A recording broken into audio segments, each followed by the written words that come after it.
রাধে রাধে, হরে Krishna. So hello বন্ধুরা, আমি স্বর্ণালী। আমার আবারও একটা ছোট্ট মিনি ব্লগে তোমাদের স্বাগত জানাই। সকালে ঘুম থেকে উঠে সবার প্রথম গোপসোনাকে একটু প্রণাম করে নিলাম, তারপর ফ্রেশ হয়ে চলে গেলাম রান্নাঘরে। আজ ব্রেকফাস্টে বানাবো ডিম টোস্ট। দেখতে পেলে পেঁয়াজ লঙ্কা কুচিয়ে রেখেছি, কুচিয়ে এখন ডিম টোস্টটা বানালাম।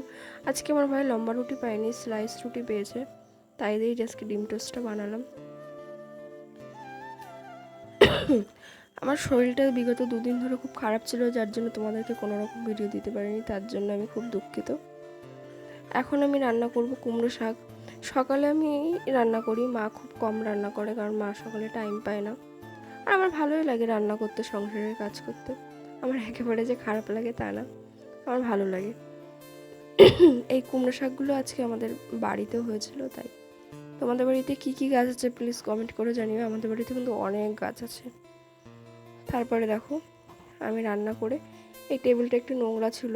এই টেবিলটা যে আমি সারাদিন কতবার গুছাই তার ঠিক নেই, তবুও গুছাতে হয়।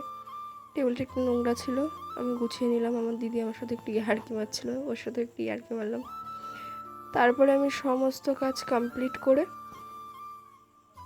চলে গেছিলাম আমার মার ঘরে। আমার মার ঘরে কিছু পুরনো জামা প্যান্ট ছিল, সেগুলো ভাঁজ করলাম। আমাদের বাড়িতে ধান উঠেছে, ওর জন্য সব জামা প্যান্ট সব কিছু এলোমেলো ছিল। আমার ভিডিওটা তোমাদের কেমন লাগে প্লিজ কমেন্ট করে জানিও।